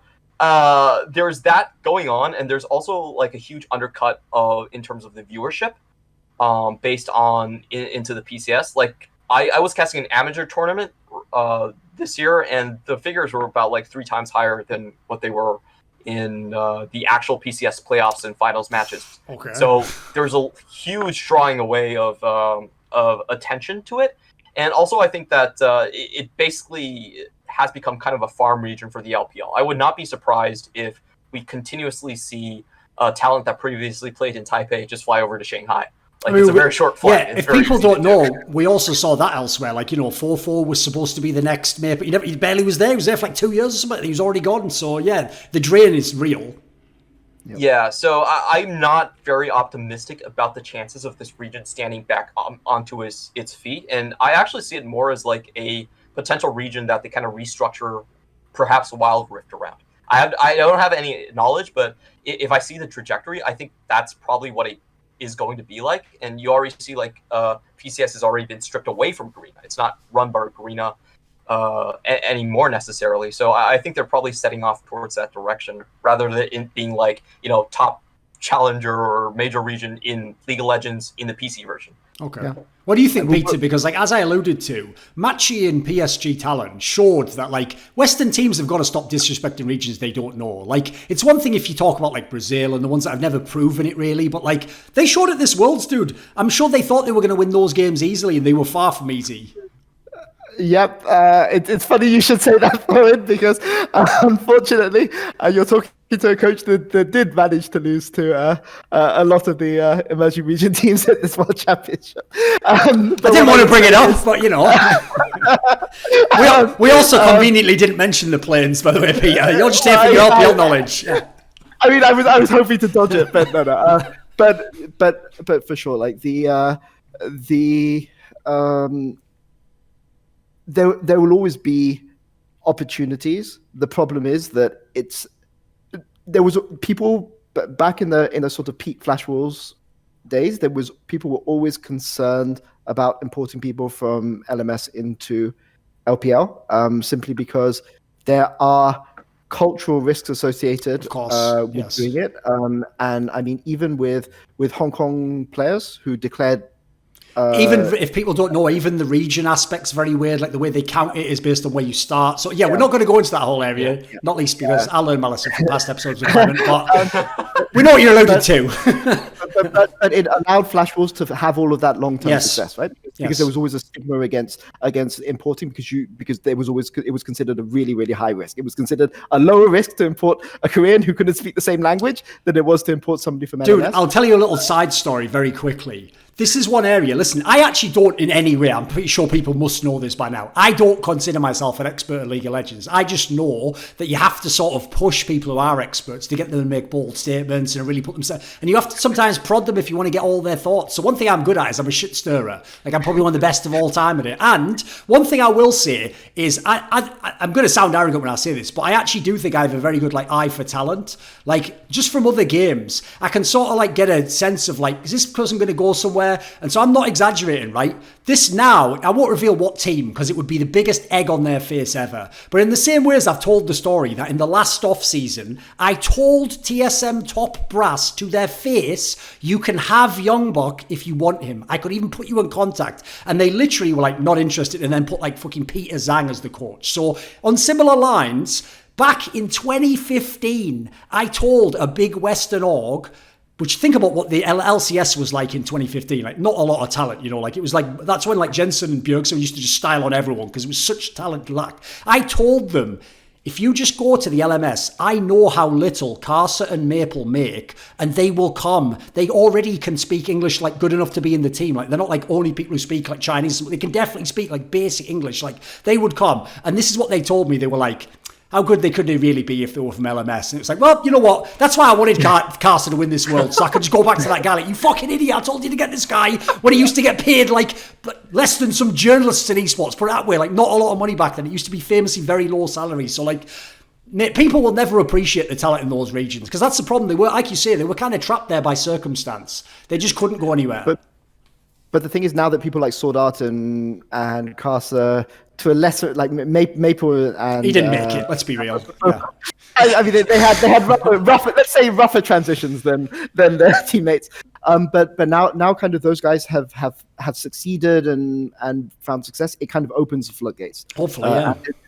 This kind of makes it hard to build anything long term. I feel kind of the same way as Clement does. What I will say though, mobile gaming, Southeast Asia and India in particular are really, really big mobile gaming areas. So for Wild Rift, but in terms of League of Legends, like looking at where to import in Asia, I think the value that you could get, the next Maple and the next Karsa are not going to be playing for West ever. They're going to be going in making money in LPL. So I mean, it's just the reality of the situation. So. I have one last topic I thought we could touch on, actually, because no one's talked about this on any of the shows, because I've noticed one of the flaws of League of Legends, right? As someone who comes from a game, Counter-Strike, one of the interesting things is it doesn't change much. Like, it only changes based on innovations players make. They don't change the game radically, you know. So as a result, if you're good, you could be good for years and years, and it's up to you to just update as in, like, the internal meta of the game. It's not like the game changes and you have to adapt to it. So one thing I always find interesting about all the MOBA games, I found this in Dota 2, is you guys talk as though that's what's also happening, like it's the same game, and people talk like, well, this guy was bad in season 6, but in season 9 it's like, well, you have to tell me like what the context was, what champions was he playing, what team was he on, what lane did they, like, people forget that because they get that problem where it's like being a fish in water, like you forget that the water exists because it's just everywhere, it's ubiquitous. So what I wanted to ask you was this year, not just the online aspect, which, I mean, you have to throw that in there. It was obviously, it was sort of the elephant in the room, which didn't want to talk about it because no one wishes it was the case, but we're just doing what we can. But even more than that, the meta this year, I know some people liked it. Personally, I wasn't a big fan because I felt like the whole dragon mechanic made the game a little bit like, you know, back in the day, those arcade games where it's like Time Crisis, where you can move around a bit, but you're sort of on the rails of where the story goes, and you just get to do something while you're going along the way. Like, you get to like look sideways as the character moves forwards. That's what the game felt like. It's like even the teams losing the game sort of understand what the win condition is, what they should do, what the other. Now, the problem with that is that will make certain teams better. Some teams might be champions from that, but personally, if I had a choice, I'd rather they sort of opened the meta up again and made it more like I won't lie, I am a little bit of a G2 fanboy just because of how amazing they can be in playoffs. And I did miss some of the shit they could do in the mid game last year. Like some of that was genius to me. It was like poetry to watch. So what are your thoughts on the current meta? What would you like to see if you had a choice for season 11? How would the game go? Clement, you first? Well, I'll be honest. I don't actually dislike the dragon-centric approach because I think teamfights are always going to be the highlight of viewing experiences when you have all 10 people on the map at the same time. However, I do agree that generally the playmaking potential has been limited down. We used to have a lot more compositions where like 1-3-1s were a little bit more valid, or 4-1 compositions actually somewhat existed, like way back in the day when TPA actually won it. So I think I would prefer to see something where the frequency of the objective fights weren't as common, where you're not like doing Herald every, you know, however minutes. And so then maybe you don't have to take the every dragon, but it is still centered around it. Yeah. Like I think there should be points in the game where you are forced to team fight. I think that is essential to the viewing experience. But I do think there needs to be longer intervals where you don't have to necessarily interact with it. I think that's like that would be a little bit more refreshing. Add one minute to the dragon cooldown, and I think you fix every problem. Okay. Because you force Simple fights. fix. Yeah, I mean the thing is that if this right now, China has shown that you can play against 1-3-1 by just going 4 sweepers and blue trinket and just denying, like, if they go and try to do their like fancy, you know, rotation, like multi-rotation plays.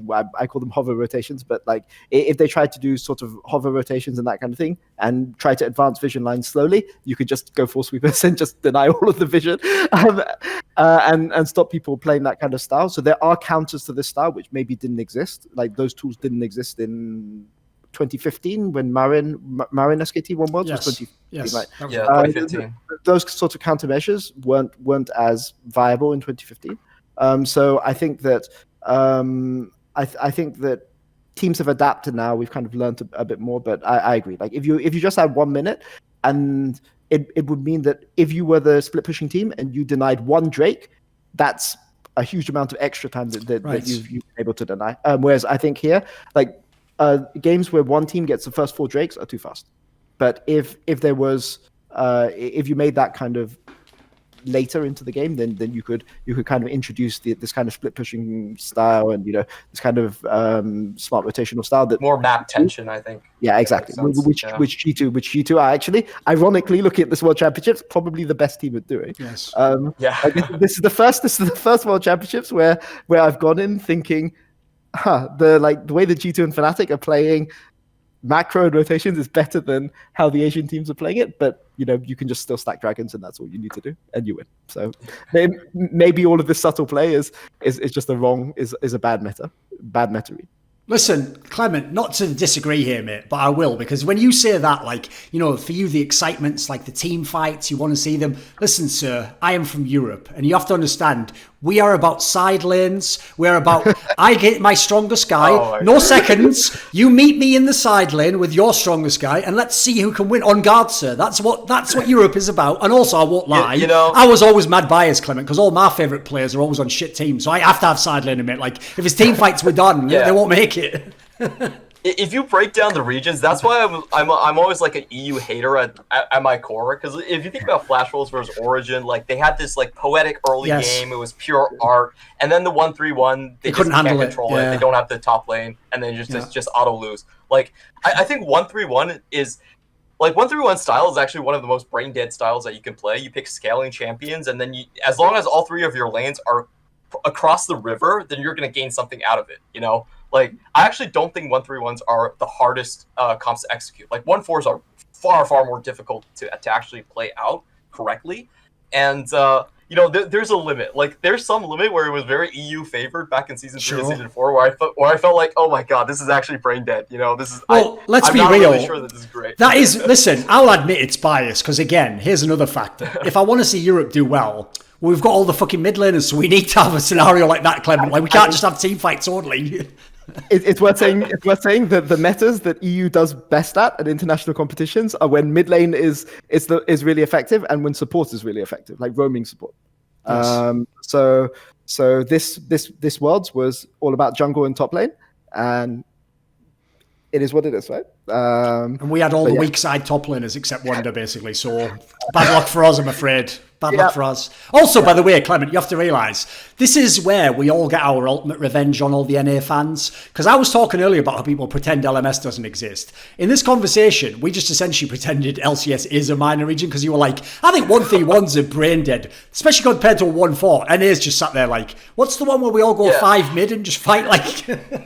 The thing about watching NA is like, it's really infuriating because in the LPL... So the basics of team fights is there's always a team that wants to go in, and there's always a team that wants to play the team fight like more back. And basically, there's very simple terms in Chinese for this. There's a team that always have to go ji, just go inside. That's what it means. And there's another team that has la, which pull, but they have to stay away. Yes. And in the LPL, like if you know your conditions for a team fight is to go in, like you do it instantly. There really isn't that phase where you're staring at each other lovingly into each other's eyes and not doing much, you know. Like the thing that drives me crazy about like NA games a lot of times is like the team that clearly has an advantage and needs to go in doesn't really know how to do it, like, and a lot of time they hesitate to do it as well. And I think there's like a lot of like terrain hedging concepts that are missing in North American team fights, which I find very infuriating. And if you look at EDG games, like this is some of the things that they did best when they had Clear Love on the roster, was that when they had to go in, they knew how to pull you back to your mid tower and then break you apart on terrain, especially the middle, like the kind of ledge outside of Raptor Camp. They knew how to do that very well and kind of wedge away your front line and your back line and get backline picks that way. Like there's a lot of creative things that you can do in team fights, and I think team fights is an area where it tests the coordination of the players the most. And that's why I feel like it gives the greatest viewing experience. Like personally, I'm not a fan of like 1-3-1 until like someone gets top and you still take turret. I feel like that gameplay actually infuriates me. Like I'm not a fan of that gameplay. I'm a fan of gameplay where I feel like the height of team fighting and height of like viewing experiences was when you have like a team like WE where they had Mystic, where the front line is pulling aggro, they're going in, but at the same time they know when to go back. Yes. Yeah, and then Shia pops in from somewhere and just like gets 2 carry kills or something like that. I actually really enjoyed that gameplay. If it was outside of the art of meta, I think that would be perfect. Okay, you know? sure. No going back to the art of meta. But the thing is that having these people as well that are willing to sort of push the go button is something that maybe NA lacks. I mean, one of the reasons for FlyQuest, like man for your man, boy Ignar, yeah, of course. Yeah, because they have Ignar, right? Yes. Like they have Ignar. He looks OP in that region, dude. In our region, it was like he's questionable. Like sometimes he's good. When he goes to NA, he looks like a god. Yeah, because I mean, he's willing to go in, and I mean, if Hillestad was to go to NA, He would tear it off. He would tear that league off. He would destroy that league. In fact, there's another thing, by the way. You know, there's another example of how it's all about like the context that you're in, how people are going to contrast you against like whether you're good or bad. Everyone in Europe, like as we were talking about earlier, even Fnatic fans were really bagging on Whipple when they would be like, he's just editing the games. It's like, brother, send him to LCS. He will be the fucking MVP. That guy will tear up some teams if he plays. Like, just the stuff he'd play alone. Again, their top lane meta is a joke. I mean, when he got counterpick, when Whippo got counterpick and they played around him, he was actually really good. Like he died a few times in silly situations in key games in playoffs against Wonder 1v1. So people were like, oh, he can't possibly be a good top laner. But the way that he can play strong side. He's capable of doing it. It's just he's never given that opportunity. So he plays a reckless, mate. It's just not going to happen for you in Fnatic. If people don't know, I'll give people a little secret from behind the scenes, right? Cause Reckless is Swedish. Yeah, he doesn't come out like double lift in like 2014, like give me everything and you're all shit. He's Swedish, so he's passive aggressive. It's like he doesn't need to say anything. He just sits there and his minions behind the scenes do their work. And magically, it always just ends up coming through bot lane again at some point in the split. You know, when he's doing badly, he'll let someone play through top and he can play through jungle. But then when his champions are there, somehow, it's like he's just like, I'm just the luckiest guy in the world. What do you know? They're playing through me again. It's like, basically, yeah, there's not a world where Whipple was ever going to be like hard carrying top all the time. He wasn't allowed to. Yeah, I wonder whether if Whipple and Hillesang go somewhere together, that team. What type of team would you like? Well, listen, not what team, but what type of a team would you like those players on? Because like I said, by the way, those are the two players that I think are the most criticised on that team. Listen, I know Nemesis is now, but listen, the problem with Nemesis, in my opinion, is that's why I think he was egregiously bad. Because if you can just play Orianna and just chill in the mid lane, if you can look bad doing that, fucking hell, you've got some serious problems, mate. Whereas if you're the guy, like we're saying, Whippo, who is like a go button player, or you're Hillesang, who just never met an engage you don't like, you're going to look bad in all the games you lose. Like, you're set up for that. So what sort of team would support them best, do you think? What type of a team should we have them in if we want to have prime Whippo and prime Hillesang? I mean, if Whippo and Hillesang were to go to Rogue. That's spicy. That is spicy. I don't say more. I really like Finland. There'd be a lot of skill in that team, though.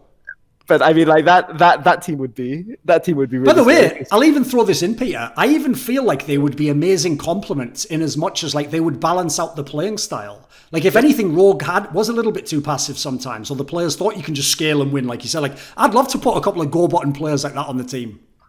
Yeah, I mean, obviously, I'm going to keep supporting Mad Lions no matter what. Of course, yes. But if in an LEC where there's a G2, there's a Hillesang, Whippo, Rogue.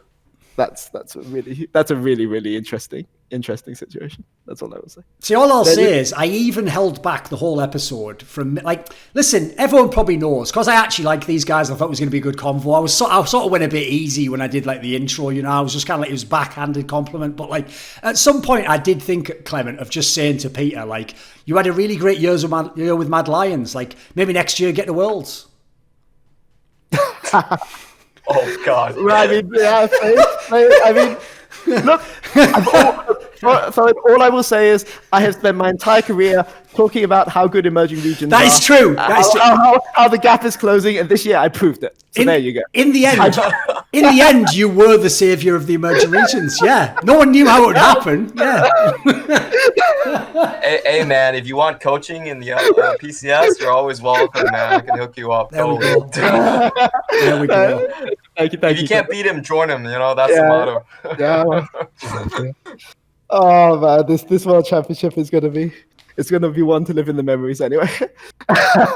This video was kindly supported by Dean Tanglis, Pronogo, Alexander Rao, Andreas Kroknes, ErikHillestad, Hades, JDubs, the Puyallup Tribe, Tobias Bernasconi, VatriSam, Xinged, James Pederson, and as always, a special thanks goes out to my boy Jerky's Minion. Would you like to suggest a topic or a guest for my content? Do you want to ask a question in my monthly video AMA? Do you want teasers? See who the upcoming guests are going to be? Maybe you'd like to take part in one of those monthly donated discussions with me about esports. Well, put your money where your mouth is and join the Screwluminati today in the Patreon link in the description box below.